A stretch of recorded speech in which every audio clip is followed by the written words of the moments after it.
Inch'Allah, aujourd'hui, nous allons parler d'une qualité, mais aussi d'un défaut. Une qualité qui peut élever l'être humain à un degré où il va acquérir l'agrément d'Allah Azza wa Jal. Il va acquérir le degré que son ancêtre Adam alayhi salam avait, et Allah Azza wa Jal l'avait placé au-dessus des anges. Une qualité qui nous permet de faire le discernement, de faire la part des choses. Une qualité qui nous permet également de pratiquer en connaissance de cause. Cette qualité, chers frères, chères sœurs, c'est le savoir et la connaissance. Mais nous allons parler également d'un défaut qui est l'ignorance.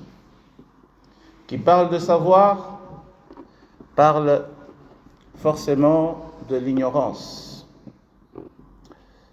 Allah Azza wa Jal, lorsqu'il a mis Adam alayhi salam au-dessus des anges,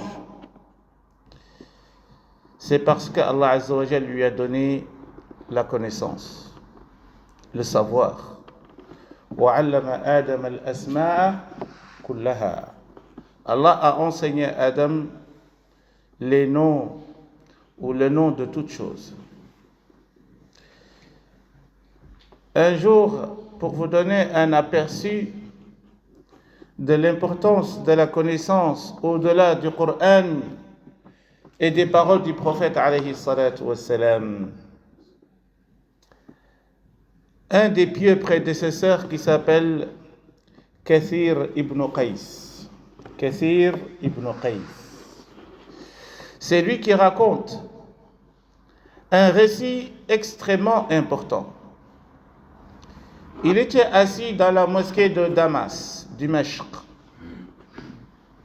avec le valeureux compagnon Abu Darda. Donc Kathir ibn Qais, il était dans une assemblée avec le compagnon Abu Darda. Soudain, il y a un monsieur qui vient de loin, d'un long voyage. Et il arrive,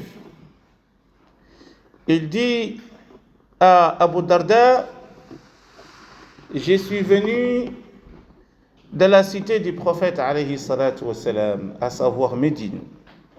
Il est parti de Médine jusqu'à Damas pour rencontrer Abu Darda. Pour quelle chose? Pour lui demander un hadith. Pour lui demander un seul hadith. Il a fait tout ce trajet pour apprendre ce hadith. Donc, vous pouvez imaginer l'importance de ce hadith qui a fait voyager un compagnon de Médine jusqu'à Damas. Et ce hadith, chers frères, chères sœurs, parle du savoir et de la connaissance. Il lui dit, j'ai entendu parmi les gens que tu enseignais un hadith. Et ce hadith-là, moi j'en ai besoin. Et c'est pour cela que j'ai fait tout ce trajet. Abu Darda lui dit, écoute, est-ce que tu es sûr que tu es venu que pour ce hadith? Ou tu étais venu pour un besoin, tu étais de passage, et là tu t'es dit, je vais quand même aller le rencontrer pour prendre ce hadith. Il lui dit non, je suis venu uniquement pour ce hadith. Allahu Akbar. Je suis venu uniquement de Médine jusqu'à Damas en Syrie que pour ce hadith. Abu Darda va lui citer maintenant le hadith. Qu'est-ce que dit le hadith? الحديث دي أبو درداء دي قال رسول الله صلى الله عليه وسلم من سلك طريقا يطلب فيه علما سلك الله به طريقا إلى الجنة. Celui qui emprunte un chemin, celui qui voyage, celui qui quitte chez lui, celui qui vient du village, celui qui vient d'un autre continent, pour chercher le savoir quelque part, il est sur le chemin du paradis. Il est sur le chemin du paradis. Car la recherche du savoir, c'est un moyen pour accéder au paradis. Et le hadith ne se termine pas là. Il lui dit Inna al-alima la yastaghfiru lahu man fi as-samawati wal ard wal hitan fil ma. Il lui dit le savant, tout ce qui se trouve dans les cieux et sur la terre, et même les poissons dans l'eau, implorent le pardon pour le savant. Il demande à Allah, pardonne à ce savant. Ils font astaghfirullah pour le savant. Même les poissons dans l'eau. Vous voyez les océans? Vous voyez les forêts avec tous les insectes et les animaux, tous ensemble, ils demandent pardon pour le savant. Ça vaut le coup d'être un savant. Toute chose demande le pardon pour le savant. Inna al-alima la yastaghfiru lahu man fi as-samawat wal ard wal hitan fil ma. C'est pas fini. Il rajoute, il dit Inna fadla al-alimi ala al-abid ka fadli al-qamari ala sa'iri al-kawakibi. Inna fadla al-alimi ala al-abidi ka fadli al-qamari laylat al-badri ala sa'iri al-kawakib. Le degré du savant, sa valeur, si on voulait la comparer, sa valeur, on va dire c'est comme la lune, comparée aux autres étoiles. Mais quelle lune dont on parle ici? On parle de la lune lorsqu'elle atteint son 14e jour. Laylat al-Badr, la nuit de Badr. C'est pas la bataille de Badr. Le mot Badr en langue arabe signifie la lune lorsqu'elle est au 14e jour, sa plénitude. Lorsque la lune elle est pleine, elle est complète et étincelante, les Arabes appellent ça Badr. Il a dit, lorsque la lune est au 14e jour, dans sa plénitude, comparée aux autres étoiles que vous voyez pendant la nuit qui sont tout petits. C'est ça la valeur du savant comparée aux autres qui ne sont pas savants. Et là, il va continuer le hadith qui est un hadith, comme je vous ai dit, extrêmement important. Le prophète alayhi salatu wa salam rajoute, il dit Innal anbiya lam yuwarrithu dirhaman wala dinar wa innama awrathu al-ilm faman akhadha bihi akhadha bihaqqin wafir. Il a dit les savants, les prophètes et les messagers d'Allah, ils n'ont pas hérité. Les prophètes en islam n'héritent pas. Et on ne les hérite pas non plus.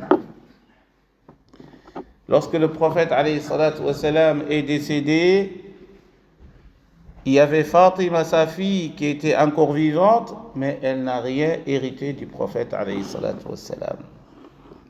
Parce qu'il y a un hadith qui dit, les prophètes, on ne les hérite pas et eux-mêmes, ils n'héritent pas. Mais qu'est-ce que les prophètes ont hérité alors? Innama awrathul ilm, ils ont légué le savoir et la connaissance. C'est ça l'héritage des prophètes. Qu'est-ce que les prophètes ont laissé derrière eux? C'est le savoir et la connaissance. Car tous les prophètes étaient des enseignants, étaient des professeurs. Ils étaient venus pour enseigner l'humanité. Et donc leur legs, c'est quoi? C'est le savoir et la connaissance. Ils n'ont pas hérité ni dirham, ni dinar, ni euro. Ils ont hérité le savoir et la connaissance. Ici termine le hadith, pour lequel ce monsieur est parti de Médine jusqu'à Damas, en Syrie, pour écouter ce que je viens de citer, ce hadith. C'est extrêmement important. Cela veut dire l'importance capitale que les pieux prédécesseurs accordaient au savoir et à la connaissance. Nous devons éduquer nos enfants à l'amour du savoir et de la connaissance. Un poète dit Al-ilmu yarfa'u baytan la imada lahu wal jahlu yahdimu bayt al-izzi wa sharafi. Le savoir, quand elle entre dans une maison, même si cette famille-là n'était pas connue, elle va devenir célèbre. Et quand on enlève le savoir d'une famille ou d'une personne, quelque temps après, on oublie cette personne ou cette famille. Seul le savoir qui nous permet de nous pérenniser dans l'histoire. Aujourd'hui, sur ce minbar, combien d'imams sont passés par là et qui ont cité des noms que peut-être vous ne les connaissez même pas. Ils sont vivants parmi nous par leur savoir et leur connaissance. Même s'ils sont morts il y a des siècles et des siècles, mais ils sont encore vivants parmi nous par leur savoir et leur connaissance. الناس موتى وأهل العلم أحياء. Toutes les personnes, tous les gens sont morts, sauf les savants. Même morts, ils sont vivants parmi nous. Même morts, même enterrés, leur nom retentit et retentissent sur les minbars, dans les assemblées, dans les universités, dans tous les endroits où on diffuse le savoir et la connaissance. Et d'ailleurs, c'est pour cela qu'Allah Azza wa Jal, il a dit Yarfa'illahu alladhina amanu minkum walladhina utul ilma darajat. S'il y a deux croyants dans cette mosquée, s'il y a un qui a plus de savoir que l'autre, même si l'autre est beaucoup plus pieux, aux yeux d'Allah, c'est lui qui a le savoir et la croyance et la foi, il est au-dessus. Être pieux et ignorant, être savant est beaucoup plus important. Car celui qui est ignorant, même s'il adore Allah, il l'adore dans l'ignorance. Il l'adore dans l'ignorance. Et c'est pour cela qu'on dit dans des athars كَنَوْمُ الْعَالِمِ.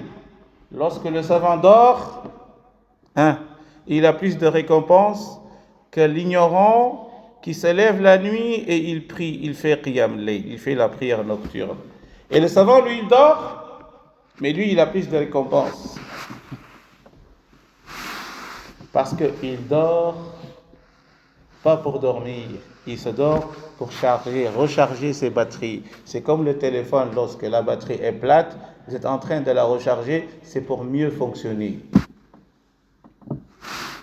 Et donc même quand le savant dort, son compteur de hasanat continue. C'est très important.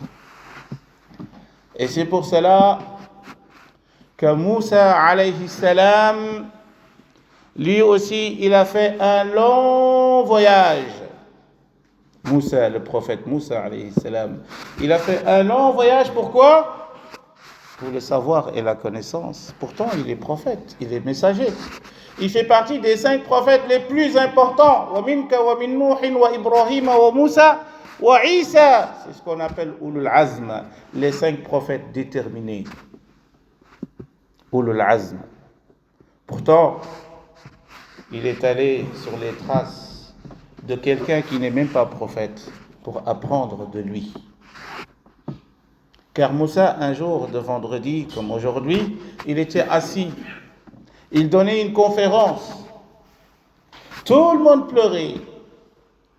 Tout le monde pleurait. Tout le monde était impacté par les paroles de Moussa alayhi salam. Son exhortation a fait pleurer tout le monde. Et puis Moussa s'est levé pour partir. Il y a un monsieur qui lui dit: Ya Moussa, oh toi Moussa, qui est le plus savant sur terre? Moussa lui dit: c'est moi. Et là, Allah Azza wa Jal, il va l'éprouver. Car wa fawqa kulli zi ilmin alim. Chaque savant, il y a un plus savant que lui. Reste modeste, reste à ta place. C'est cet enseignement que Allah Azza wa Jal voulait délivrer à Moussa alayhi salam. Il se croyait le plus savant sur terre.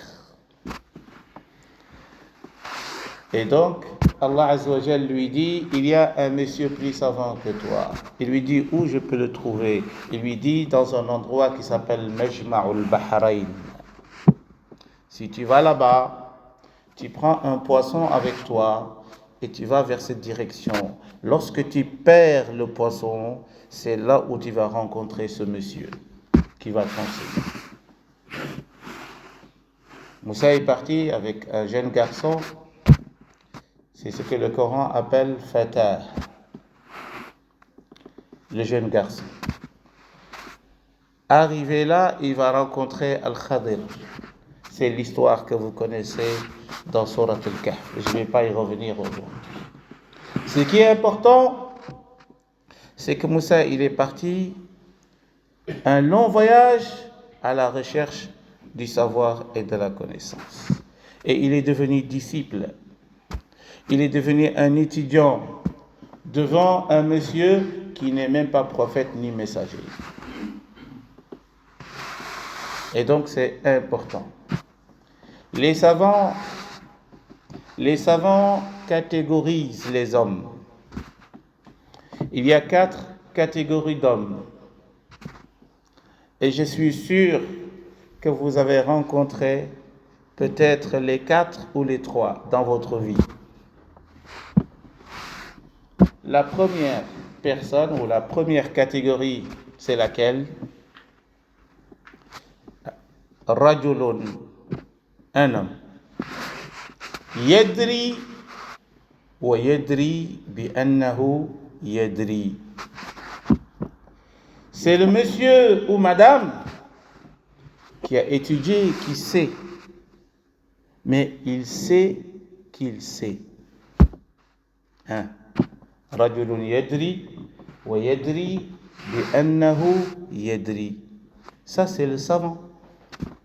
Il a étudié, il a fait tout ce qu'il devait faire pour acquérir la connaissance et il sait qu'il sait, et d'ailleurs c'est pour cela qu'il enseigne. Deuxième catégorie. رجل يدري ولا يدري بأنه يدري. C'est lui qui sait, il a étudié, il a fait tous les efforts, il a le savoir, mais il ne sait pas qu'il sait. Il est chez lui, il s'occupe d'autre chose, alors que la société a besoin de lui. Il devait sortir et enseigner. Et celui-là, on l'appelle le savant qui dort, al-alim al-na'im. Il faut le réveiller et lui dire, les gens ont besoin de toi, lève-toi, vas-y, va enseigner les gens. Troisième catégorie, rajulun la yadri wa yadri bi annahu la yadri. C'est lui qui ne sait pas, c'est un ignorant, mais il sait qu'il est ignorant. Il sait qu'il ne sait pas.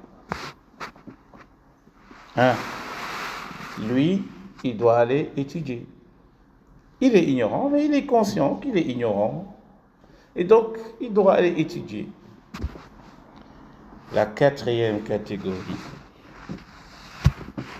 Rajulun la yadri wa la yadri bi annahu la yadri. C'est le savant, c'est le monsieur qui est ignorant, qui ne sait rien du tout. Mais il pense qu'il sait tout. Qui ne sait rien, mais il pense qu'il sait tout. Et ça, c'est la pire des catégories. Si vous rencontrez quelqu'un comme ça, il ne faut même pas débattre avec lui, car ça ne sert à rien. Car tout ce que tu lui diras, il pense qu'il sait mieux que toi. Il ne va pas t'écouter.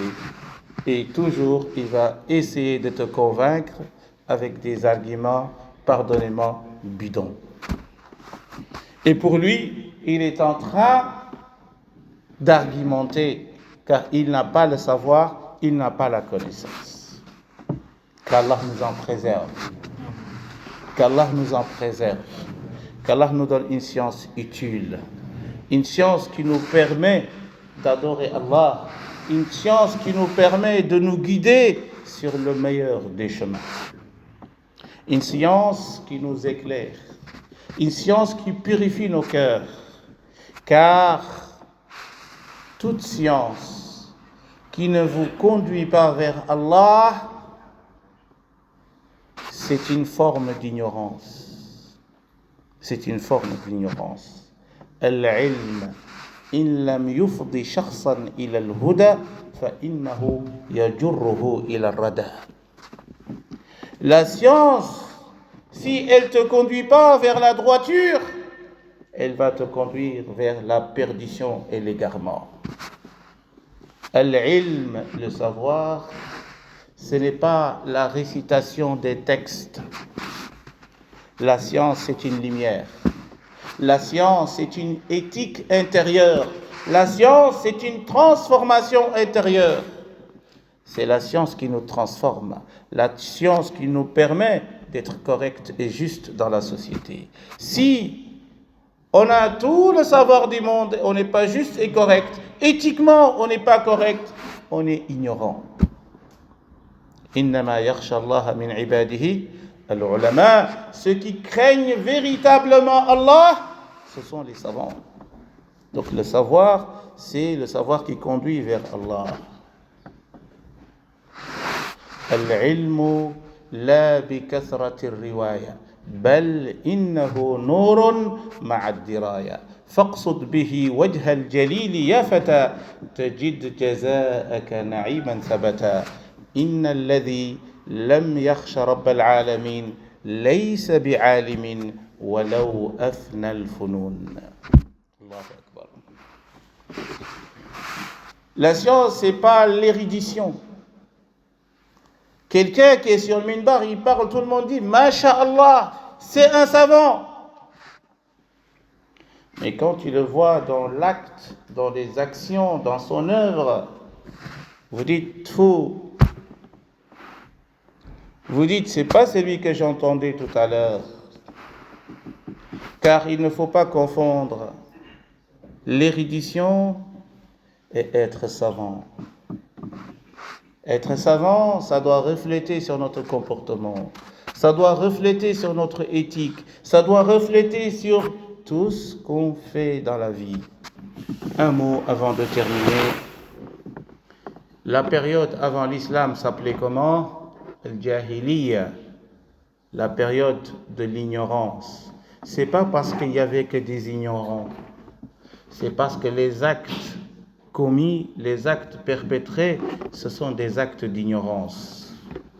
Et c'est pour ça qu'on a qualifié cette période d'ignorance, Al-Jahiliya.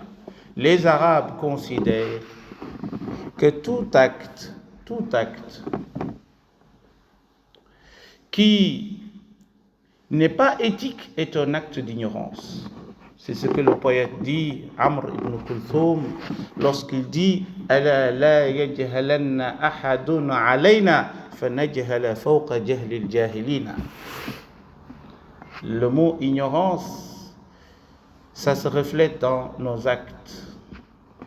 Et c'est pour cela que c'est très important de saisir que l'ignorance est à l'origine de tous les péchés. Sahl ibn Abdullah al-Tustari, un grand savant parmi les pieux prédécesseurs, il a dit Ma usiya Allah ta'ala bi ma'siyatin a'zama min al-jahl. On n'a pas commis un péché aux yeux d'Allah ou à l'endroit d'Allah plus grave que l'ignorance. Le péché le plus grave auprès d'Allah, c'est l'ignorance. اللهم اهدنا فيمن هديت وعافنا فيمن عافيت وتولنا فيمن توليت واصرف عنا شر ما قضيت إنك تقضي بالحق ولا يقضى عليك إنه لا يذل من واليت ولا يعز من عاديت تباركت ربنا وتعاليت ربنا آت نفوسنا تقواها وزكها أنت خير من زكاها أنت وليها ومولاها اللهم انصر إخواننا في فلسطين اللهم انصرهم على أعدائهم اللهم انصر إخواننا في السودان وفي كل مكان برحمتك يا أرحم الراحمين يا عزيز يا غفار الذنب لا ينسى والديان لا يموت اعمل ما شئت كما تدين تدان إن الله يأمر بالعدل والإحسان وإيتاء ذي القربى وينهى عن الفحشاء والمنكر والبغي يعظكم لعلكم تذكرون اذكروا الله يذكركم واستغفروه يغفر لكم Inch'Allah, juste après la prière, il y aura une récolte pour le iftar, Inch'Allah, de cette mosquée qui se fera pendant le mois de Ramadan. Donc votre générosité est fortement recommandée. Barakallahu fikum, faites des sadaqat parce que vous le savez très bien, nourrir quelqu'un pendant le Ramadan, lui donner de quoi manger juste après donc la rupture du jeûne, c'est une récompense immense. Donc ce mois doit être notre ticket pour le paradis, Inch'Allah, par des sadaqat, par des adorations, par tout acte qui peut nous rapprocher d'Allah Azza wa Jal. Barakallahu fikum.